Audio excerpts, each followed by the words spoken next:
The Joe Rogan Experience. I learned about the adaptive reason for psychopaths being in society. So you'd think like it's about 1%, 0.1% to 1% of people are psychopathic, right? And then you can filter that down to the ones that have got sufficient motivation to actually go and do something that's a bit wild.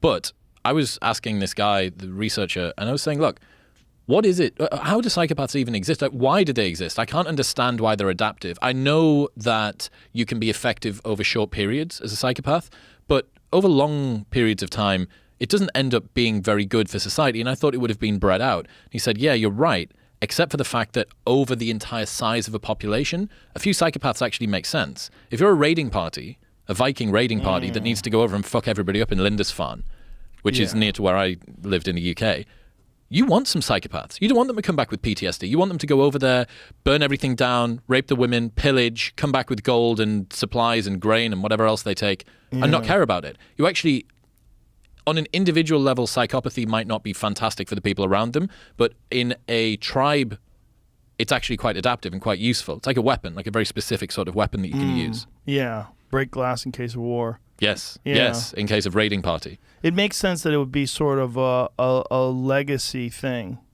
that exists in the human population, that we've had it because it was very beneficial thousands of years ago. But the difference is now that you're not going to get pulled up as much for being a psychopath because you can move from town to town. If it was a Dunbar number of 100 or 150 or something in your tribe previously, what are you going to do? Go to the next tribe? Maybe that would have happened. I don't know. Perhaps you could move from one tribe to another tribe. It seems pretty unlikely. You'd probably just get killed. But if you fuck over people one too many times, this is the reason that socially we're so careful of status. It's one of the reasons why we are concerned about public speaking, because one of the few times you would have done that is when your status would have been in high focus, and people might have said, if this goes badly, they're going to drop down, or maybe you were defending yourself against the tribe of some kind. Right. If you're not able to move on, that would make psychopathy more difficult to manage and more likely to be punished, I think. But now you can just go from town to town to town within a city. You can go from suburb to suburb, change your name, not use your social media profile anymore. I think that psychopathy, people that are actively being psychopaths, are significantly easier now to hide in amongst society. That makes sense. It also makes sense that psychopathy would have been more common because it would have been more useful when you're constantly in tribal war. Correct. Yeah. But it depends on how you deploy it. So it's interesting. Psychopathy, to be a clinically diagnosed psychopath, you actually have to have committed criminal acts. So you can't be, because of the way that the current psychopathic checklist is called, I think you have to be 28 out of 40 in the UK or 30 out of 40 in the US. The US has got a higher threshold for psychopaths, which is kind of funny. And there was this guy, this researcher, who was researching psychopaths. And what you see is a particular area of the brain is downregulated, right? So you don't see as much activity when you see stuff like death or images that would cause you to have empathy. So he decides that he's going to study a bunch of psychopaths, many of whom I think are actually in prison because you have to have committed a criminal act. And then he needs a control group. So the control group is going to be, you're a professor, you've got students, use the students. And he was running out of people to put in the control group. I mean, he even used himself as one of the people. So anyways, running through this control group and having a look at all of the people that are in it. And he notices this person's got no activation when they're going through. And he goes, holy shit, this is the brain of a psychopath in the control group. I found a psychopath in here. I need to go and contact them. It turned out to be him. Oh. Turned out to be the professor himself. He discovered that he was a psychopath whilst doing a study on psychopaths. And then he said, actually, you know what? It all makes sense now. Because when people come round to my house and they're eating my food, I think, who the fuck are all of these people in my house eating my food? Why are they here?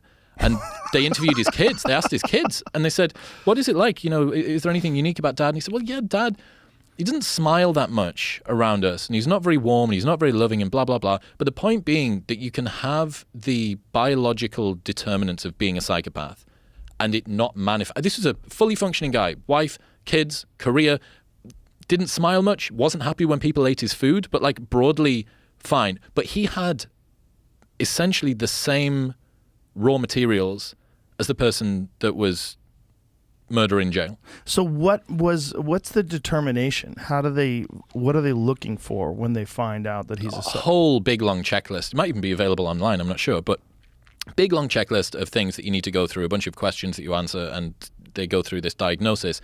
But in order to breach the threshold of clinically being diagnosed as a psychopath, you have to have used it to commit crimes.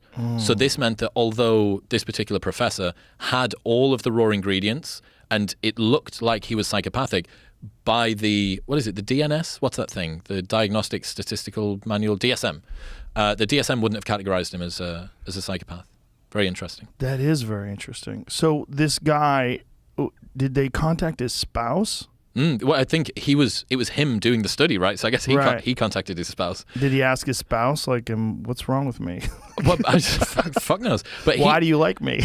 Perhaps. But then you also have to think the fact that psychopaths tend to be pretty effective in the world, right? So someone that has very outgoing traits, they're super self-assured, you have a narcissism as well, as long as it's not vulnerable narcissism. There's two types, grandiose narcissism and vulnerable narcissism. What's the difference? So grandiose narcissists are the ones who genuinely believe that they are better than everybody else. They are constantly proving this to everyone. Vulnerable narcissists manifest their narcissism in a similar way, but it's to try and hide the fact that deep down they don't believe that they're anything. So both types of narcissism will manifest in a similar sort of way. Both of them will be out there, but one person is desperately seeking approval and needs people to tell them that they've done well, and the other one doesn't. They're just going to continue believing no matter what reality brings to them. Now, the vulnerable narcissists are actually really dangerous, and the reason for that is that if the world doesn't give to them that which they think, they're going to get very, very angry and aggressive, because that taps into something that maybe they're fearful about that's deep down. That makes sense. That makes sense where a lot of people who have a distorted perception of where they should be in the world are angry at others who are doing well. Mm-hmm. And if someone takes them down, if somebody was to take the piss out of them, the grandiose narcissist, it would just be water off a duck's back. Like Trump. Yep.